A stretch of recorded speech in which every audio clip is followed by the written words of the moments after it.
"Do not put that car on the track," Nolan Reed said from beneath the $20 million Ether One, his voice calm enough to make the warning sound more serious than panic ever could.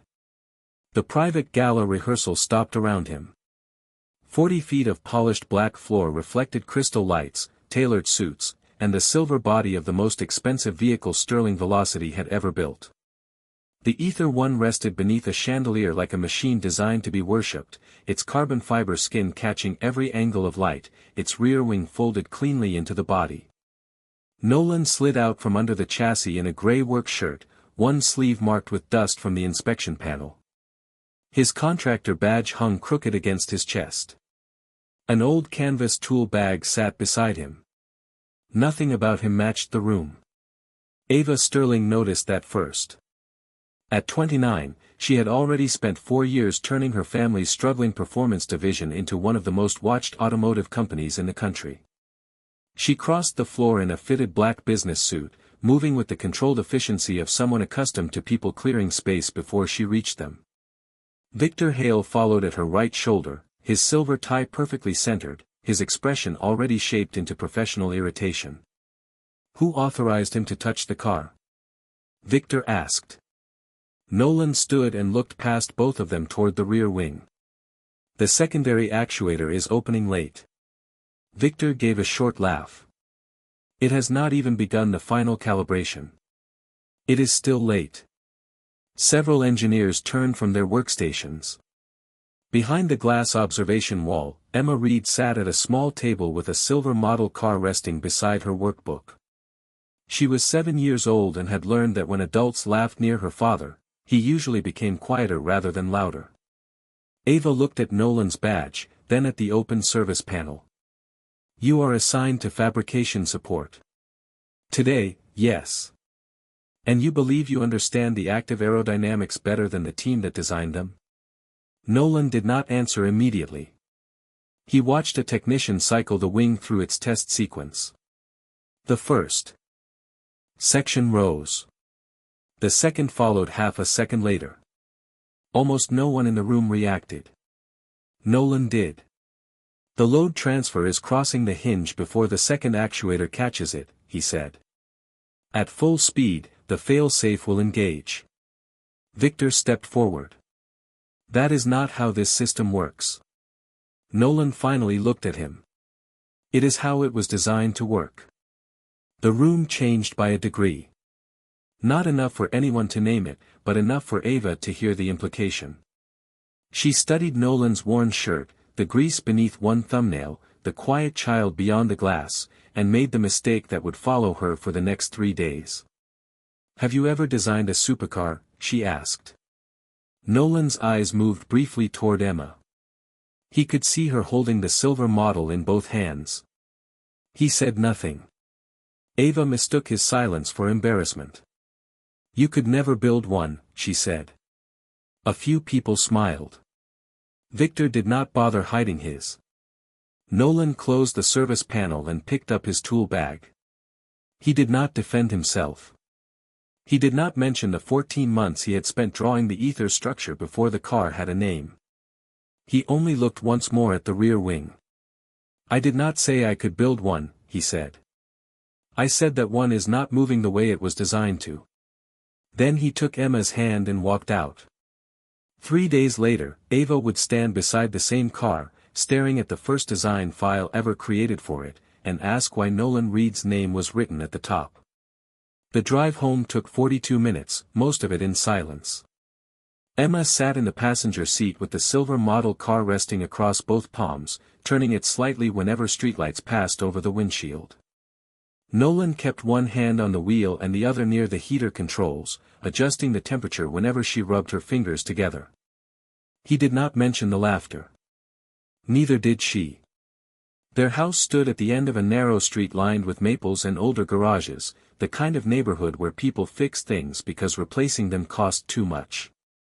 Nolan backed his truck beside a detached workshop with a corrugated metal roof and a door that had to be lifted an inch before it would slide open.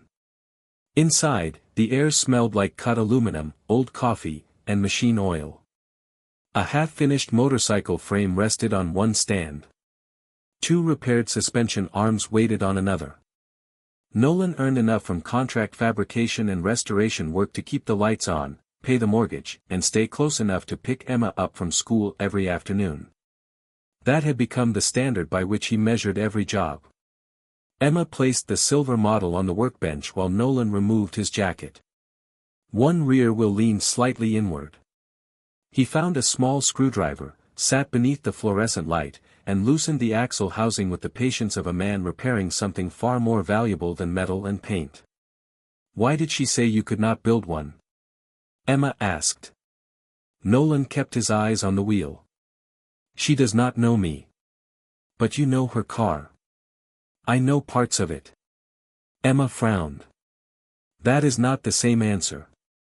Nolan smiled once, briefly. Rachel had used the same words when he avoided difficult questions. The thought passed through him quietly, leaving behind the familiar pressure beneath his ribs. 7 years earlier, Rachel had sat at this same workbench while Nolan shaped the first version of the model from dense foam and thin sheets of aluminum. She had been healthy then, her hair tied back, her coffee going cold beside a stack of medical bills they did not yet understand. Emma had been an infant asleep in a carrier near the door. Nolan had spent nights refining the roofline, the rear channels, and the narrow opening beneath the wing supports. Rachel had painted the finished model silver because she said unfinished ideas deserved to look complete at least once. Nolan tightened the wheel and rolled the model across the bench. It moved straight. Emma caught it before it reached the edge. "It looks like the one at the company," she said. Nolan reached for a rag and wiped the dust from the roof. "Some shapes stay with you." He did not tell her that the model had existed before Sterling Velocity approved the Ether program. He did not tell her that the rear wing geometry had been worked out in this garage on winter nights while Rachel slept upstairs between treatments. He did not tell her that the 3 small diagonal marks beneath the model were his private notation for a load path that had once taken him 6 weeks to solve. Emma turned the car over. The date Nolan had carved into the base was still visible, along with those 3 lines near the rear axle. "This is old," she said. "Older than the real one?" Nolan looked toward the locked flat file beneath the workbench, where 14 months of sketches remained wrapped in brown paper. "Older than the name they gave it," he said. Across town, under the chandelier light of Sterling Velocity, the Ether 1 waited for its next test. Deep inside the monocoque, hidden behind a removable panel, the same 3 diagonal marks were still there. The next morning, Victor Hale ordered the Ether 1 moved into Sterling Velocity's enclosed simulation bay before most of the executive staff arrived. He wanted the test completed without Nolan present, without questions, and without another warning reaching Ava before he could control the result. The bay was a long white chamber built around a rolling platform, high-speed fans, hydraulic load systems, and enough sensors to measure changes smaller than the width of a human hair. The Ether sat at the center beneath cold overhead lights, its silver body perfectly still, its rear wing folded into the deck. Ava entered at 7:40 with Lauren Price beside her and found Victor already directing the engineering team. "We are running the full aerodynamic sequence," he said. "It will settle the matter." Ava looked toward the empty service entrance. "Where is the contractor?" "His assignment ended with fabrication inspection." Victor adjusted his cuff. "We do not need him." Lauren said nothing. She was 27, recently promoted into systems data analysis, and careful about speaking before she understood why something felt wrong. She had reviewed the previous evening's logs twice. The delay Nolan noticed was real. Small, but real. 12 seconds into the first full-load simulation, the primary actuator opened. The second followed late. The rear wing reached the correct angle, then trembled by 3 degrees as the load shifted. Across the hinge. A warning appeared. The system entered protective mode and locked the wing in place. The fans slowed. No one moved for a moment. Victor spoke first. "Sensor error." Lauren looked at the trace on her screen. The sensor reported after the position changed. Victor turned toward her. Then the calibration table is wrong. Ava remained behind the observation glass, one hand resting against the rail. She remembered Nolan standing beneath the chandelier, dust on his sleeve, saying the load would cross the hinge before the second actuator caught it. Victor ordered the sequence repeated. The same failure occurred at 12 seconds. On the third attempt, the system entered protective mode even earlier. The Ether 1 was not damaged, but it could not be certified. By 9:15, the international buyer's representative had been informed. The response arrived 20 minutes later. Sterling Velocity had 72 hours to complete an independently witnessed test or the delivery agreement would be suspended. Ava read the message twice. $20 million was only part of what the company stood to lose. The Ether had been promoted as proof that Sterling could compete with manufacturers that had spent generations building reputations. If the car failed now, every headline would ask whether the company had sold ambition before it had built reliability. Victor began listing possible causes. Imported position sensor. Control module latency. Data bus conflict. Each theory required time. Each one moved attention away from the mechanical delay Nolan had identified in seconds. Lauren returned to her workstation and opened the active-aero calibration file. The creation date stopped her. 7 years earlier. She checked the official project history. According to Victor's presentation to the board, formal development had begun 6 years earlier. Lauren opened the archived user record attached to the file. The author field had been replaced during a server migration, but the original employee code remained buried in the metadata. It did not belong to Victor. She searched the old personnel directory. The account had been inactive for 7 years. The associated job title read Fabrication Engineer, but the file permissions were those of a lead concept designer. Across the bay, Ava watched the rear wing remain fixed at the wrong angle. Lauren copied the employee code onto a piece of paper and folded it beneath her keyboard. Something about Sterling Velocity's most celebrated car had existed before the company's official story began. And someone had worked very hard to make sure the name attached to it disappeared. 7 years earlier, Nolan Reed had worked nights in Sterling Velocity's concept studio while the rest of the building slept. The company was smaller then, occupying only 2 floors above an old manufacturing warehouse, and the Ether existed as little more than a sequence of lines taped across a drafting wall. Nolan was 27, newly promoted, and known for staying until the cleaning crew switched off half the lights. He spent 14 months shaping the structure that would later become the Ether 1, refining the roofline, widening the rear channels, and designing a 2-stage active-aero system that could transfer load without forcing the hinge to carry it alone.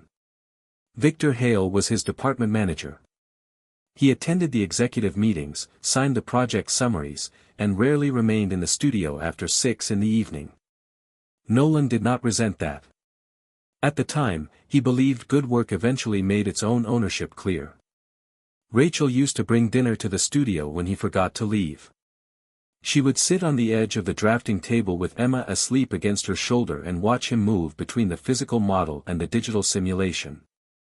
When the first rear wing sequence finally held stable under full load, Rachel drew 3 short diagonal marks beside the correct setting in his notebook. Nolan kept the notation. It became the private symbol he used whenever a difficult load path had been solved. Then Rachel's diagnosis changed everything. The first hospital stay lasted 9 days. The second lasted 3 weeks. Nolan began working from a laptop beside her bed, correcting structural curves between medical appointments and feeding Emma applesauce from a paper cup. Victor called. Often at first. He asked for updated files, calibration notes, and access to Nolan's local archive. Nolan transferred everything to the company server because he believed the project would wait for him. One Thursday morning, Rachel's condition worsened. Nolan sent Victor a final folder containing the active-aero sequence, the monocoque stress maps, and a note explaining that the secondary actuator had to engage before the primary hinge accepted full load. He left the hospital only once that week, long enough to return his temporary access card and collect a change of clothes from the apartment. 6 weeks later, while Nolan was still moving between Rachel's room and Emma's daycare, Sterling Velocity presented the Ether program to its board. Victor stood beside the digital model and described the design as the result of his own integrated development strategy. Nolan did not know the presentation had happened. He learned about it months later, after Rachel died, when he returned to the company to clear his desk and found his account disabled. Human Resources told him his employment record classified him as fabrication support assigned before formal design began. Nolan asked to see the project archive. The request was denied. 14 months of his work had been compressed into a missing section of the official timeline. He did not fight then.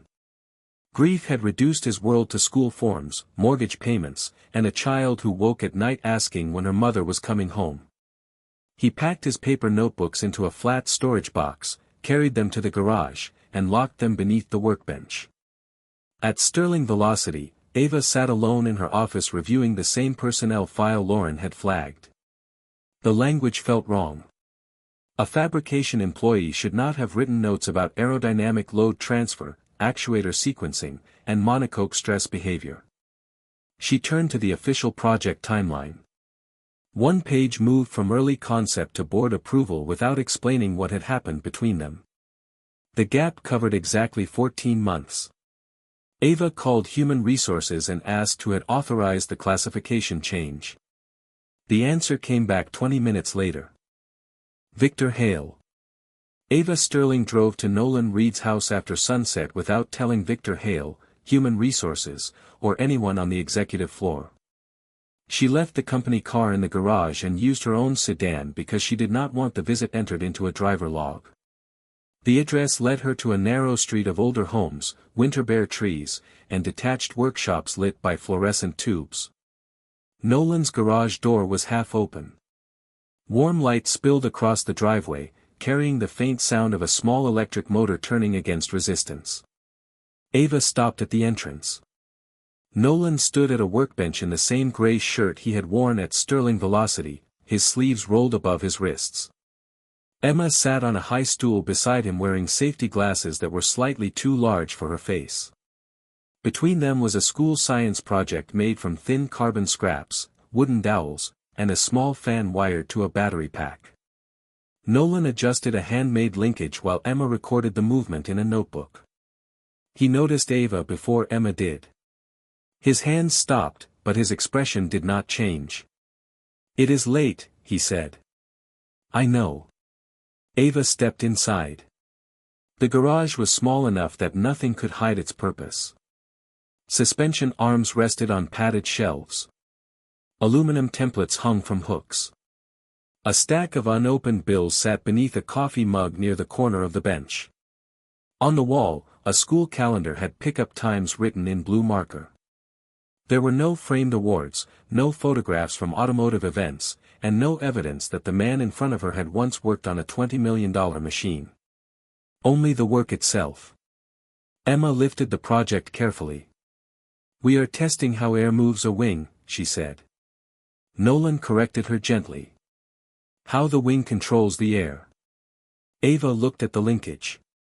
It used two small arms that transferred motion in sequence rather than at the same time. The same principle the Ether one had failed to reproduce that morning. "Did you make that tonight?" Ava asked. "The parts were left over," Nolan said. "The lesson was due Friday." Emma reached for the silver model car and set it beside the project. Under the garage lights, the resemblance was impossible to dismiss. The roof arc, the narrow side channels, the rear deck, even the spacing around the wing supports matched the Ether one with a precision no casual imitation could explain. Ava picked up the model only after Emma nodded. It was heavier than it looked. Hand-shaped aluminum covered a dense inner form, and beneath the base, a date had been carved 7 years earlier. 3 diagonal marks sat near the rear axle. Ava turned it over again, then looked toward Nolan. "This model is older than the official design file." Nolan adjusted one of Emma's loose wires instead of answering. Ava placed the model back on the bench. For the first time since taking control of Sterling Velocity, she was standing in a room where her title did not help her understand what she was seeing. "Why did you know the actuator sequence?" she asked. Nolan checked the fan, watched the small wing move, and then switched the battery off. "Because the second arm has to accept the load before the hinge does. That detail is not in the current manual." "No," Victor said, the system was his. Nolan looked at her then. There was no anger in his face, which made the answer feel heavier. "Victor says many things." Emma slid the silver model closer to her father. Ava noticed how naturally his hand rested beside it, as if the shape had belonged there for years. "There are 14 months missing from the company timeline," she said. Nolan's eyes moved toward the locked flat file beneath the workbench. "That is not the oldest thing your file is missing." Victor Hale arrived at Nolan Reed's garage the following afternoon carrying a leather portfolio and the expression of a man who had already decided how the conversation would end. Ava Sterling had left less than 18 hours earlier, but Victor knew about the visit. Someone in corporate security had recorded her vehicle entering Nolan's neighborhood, and by noon the photograph had reached his office. Nolan was at the workbench repairing a damaged aluminum bracket when Victor stepped through the half-open door. Emma sat at a small table near the wall, finishing a math worksheet with the silver model car beside her pencil. Victor glanced at the child, then placed the portfolio on the bench between Nolan's tools and Emma's lunchbox. "We should speak privately," he said. Nolan wiped his hands on a cloth. "She stays." Victor hesitated, then opened the portfolio. Inside was a confidentiality agreement, a consulting contract, and a payment offer large enough to clear Nolan's mortgage, replace his truck, and cover years of school expenses. Victor arranged the papers carefully, as though neatness could make the proposal honest. "Sterling Velocity is prepared to compensate you for your early fabrication contributions," he said. "In return, you confirm that all intellectual property connected to the Ether program belongs exclusively to the company and that your role never extended beyond prototype support." Nolan looked at the first page, then at the amount. He did not pick up the pen. "I never disputed the company's ownership." Victor relaxed slightly. "Good. Then this should be simple. Ownership is not authorship." The relief left Victor's face.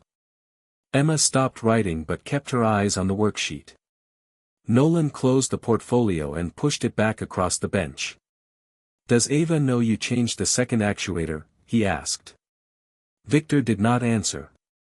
It was less than a second, but Nolan saw it. The pause. The tightening around the mouth. The same response people gave when a hidden truth had been named too precisely. "The production system was optimized," Victor said.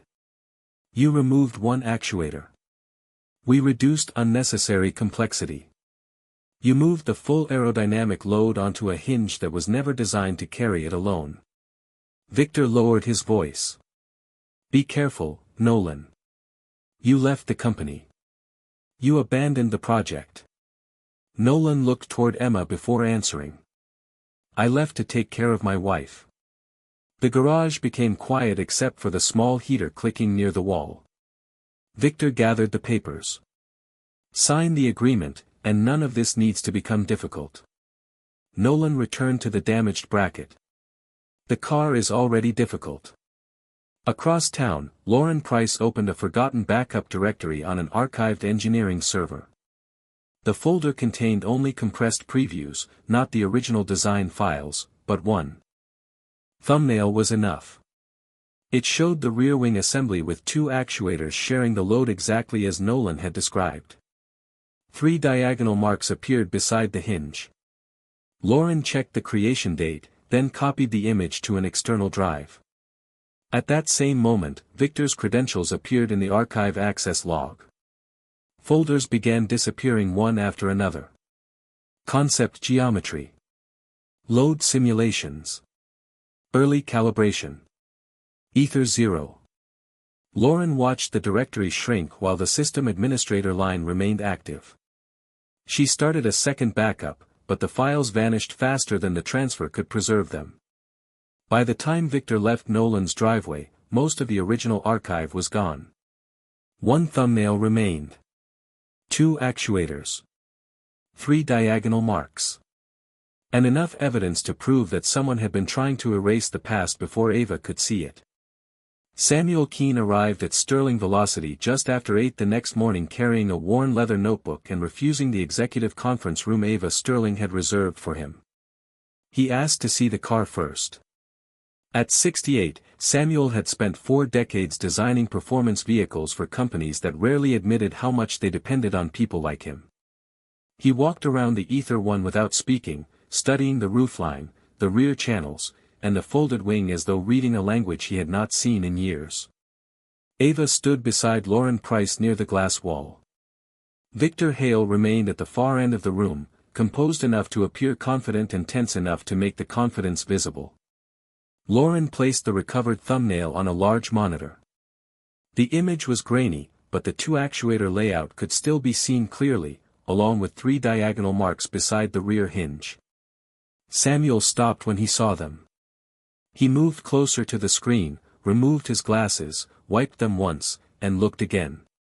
"Who drew this?" he asked. Victor answered immediately.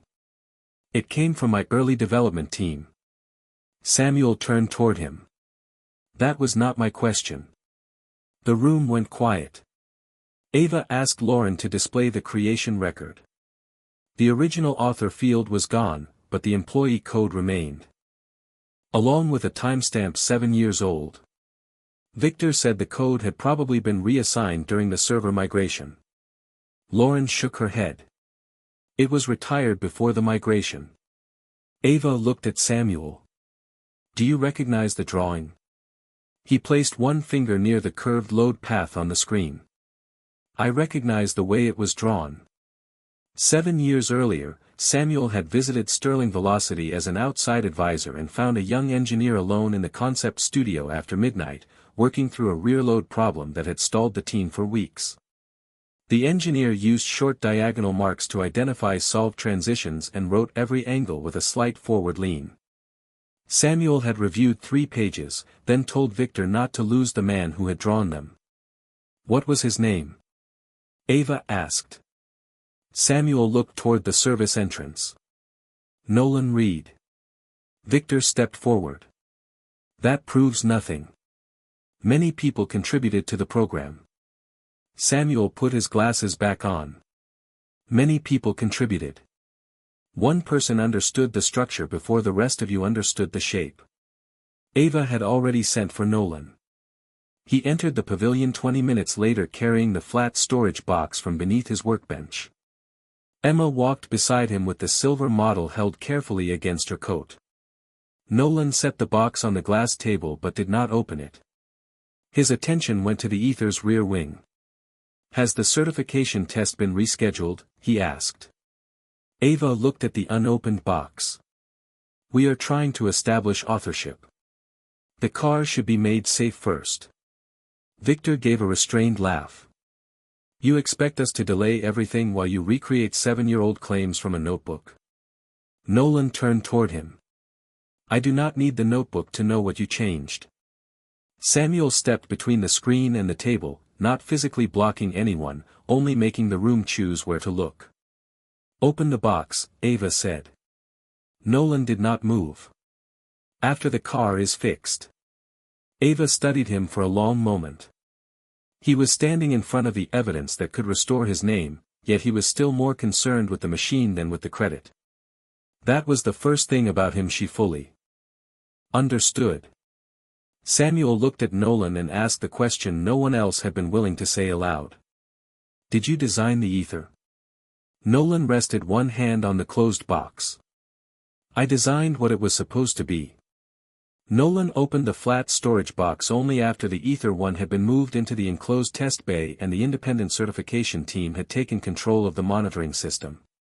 Inside were 14 months of drawings, handwritten calculations, actuator maps, and structural studies, each page dated, numbered, and marked with the same 3 diagonal lines that appeared in the recovered thumbnail. Ava Sterling stood beside Samuel Keene while Lauren Price compared the paper records with the surviving digital files. Victor Hale remained near the observation wall, his arms folded, speaking less with every page that was turned. Nolan removed one drawing from the center of the stack and placed it beside the current rear wing assembly. The difference was immediately visible. His original design used two actuators positioned to share the aerodynamic load in sequence. The production version used one. The first actuator was never supposed to carry the entire transition, Nolan said. The second one accepted the load before the hinge moved through its final 3 degrees. Victor stepped closer. The single actuator system passed simulation. Because the software was changed to delay the warning. Lauren opened the calibration history. A later revision had widened the acceptable timing window just enough to hide the mechanical lag during standard testing. At full aerodynamic load, the failsafe still recognized the instability and stopped the system. Ava looked at Victor. Why was the second actuator removed? Cost, weight, manufacturing time, he said. The design was over-engineered. Nolan did not argue. He pointed to the stress map. The extra actuator was not there for speed. It was there so the hinge would never become the load path. Samuel studied the drawing, then the hardware. He is right. No one else spoke. Nolan asked for the original sequence to be restored and for a temporary second actuator to be installed from a development unit already in storage. The work took less than 3 hours. He did not direct the room with volume. He moved from station to station, checked the linkage by hand, confirmed the load angles, and asked Lauren to lock the software revision so no one could alter it during the test. Emma watched from the safe observation area with the silver model resting against the glass. When the Ether 1 was ready, the independent engineers activated the simulation system. The first stage opened cleanly. The second actuator engaged before the hinge accepted full load. 12 seconds passed. No warning. Airspeed increased. The rear wing adjusted through the next angle and held steady. Lauren watched the load distribution remain balanced across both mounting points. Samuel removed his glasses and lowered them to the table. Ava stood with one hand against the glass, following every movement of the wing as though she were seeing the car for the first time. At full aerodynamic load, the Ether remained stable. No fail-safe. No delay. No tremor. The test continued through the final certification sequence, then the fans slowed and the wing folded smoothly back into the body. For 3 seconds, the control room remained silent. An engineer stopped writing. Lauren lowered her hands from the keyboard. Victor looked toward the floor. Nolan did not celebrate. He listened to the actuators complete their final cycle, then looked through the glass at Emma. She lifted the silver model slightly, and he nodded once. Lauren opened the oldest surviving project file. The restored metadata loaded slowly across the screen. First the date. Then the employee code. Then the original author field. Nolan Reed. Ava read the name twice before turning toward the man in the gray work shirt. The car had just proven what the records had tried to erase. The investigation began before the certification team had finished packing its equipment. Ava Sterling ordered Victor Hale's access suspended, the archive preserved, and every Ether project record transferred to an independent legal review. Victor tried to explain that the design changes had been necessary for production, that Nolan Reed had left before the program matured, and that authorship inside a company was rarely simple. Ava listened without interrupting. Then Lauren Price placed the deleted directory logs, the altered employee classification, and the payment agreement from Nolan's garage on the glass table. Victor stopped talking. No one raised a voice. No one needed to. By noon, his badge no longer opened the executive floor. 3 days later, the board approved a formal correction to the development record. Nolan's name was restored to the original design archive, the patent history, the aerodynamic control documentation, and the official authorship of the Ether 1. Sterling Velocity also issued a notice to the buyer explaining that the certification delay had exposed an unauthorized change to the original design and that the corrected system had now passed independent testing. The $20 million agreement remained intact. Ava could have released a short statement and allowed the company's public relations team to bury the rest beneath polished language. She did not. 1 week later, Sterling Velocity held the gala again. The chandelier lights returned. The silver Ether 1 stood at the center of the black floor, its rear wing folded cleanly into the body. Reporters, investors, engineers, and board members filled the pavilion. Nolan waited near the edge of the room in a clean gray work shirt, with Emma beside him holding the silver model against her chest. He had not asked to be introduced. Ava walked onto the stage alone, then stopped before beginning her prepared remarks. She looked toward Nolan. "There is someone who should be standing here," she said. The room turned. Nolan did not move until Emma took his hand. They crossed the floor together. Ava explained that the Ether 1 had been conceived and structurally designed by Nolan Reed 7 years earlier, that the company had failed to protect his authorship, and that she had personally dismissed the man who understood the car better than anyone in the building. She did not excuse the mistake by blaming Victor. She named her own part in it. Then she stepped away from the microphone and faced Emma. "I laughed when I should have listened," she said. "I am sorry I did that in front of you." Emma looked at her father before answering. Nolan gave a small nod.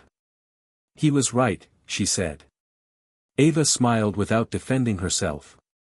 He was. A new placard had been installed beside the Ether 1. Nolan's name appeared beneath the designation Original Designer. Emma placed her silver model at the base of the display, directly below the full-sized car. For the first time, the two versions stood together in public, the small one made in a garage before the company had chosen a name, the larger one valued at $20 million after years of borrowed credit. Ava later offered Nolan the position of chief concept engineer. He declined the title and proposed an independent design partnership instead, one that allowed him to work from his garage, remain available for Emma, and return to Sterling only when the project required him. Ava accepted. She also placed Lauren in charge of a new design integrity office with authority to preserve authorship records beyond departmental control. Victor's name disappeared from the Ether program, not through public humiliation, but through corrected facts. Nolan never asked for more. At the end of the evening, when the pavilion had emptied, Emma stood beside the car and traced her finger beneath her father's name on the placard. Ava watched from several feet away. She had paid $20 million for the machine. Learning who had truly designed it cost her something money could not easily restore, certainty in her own judgment.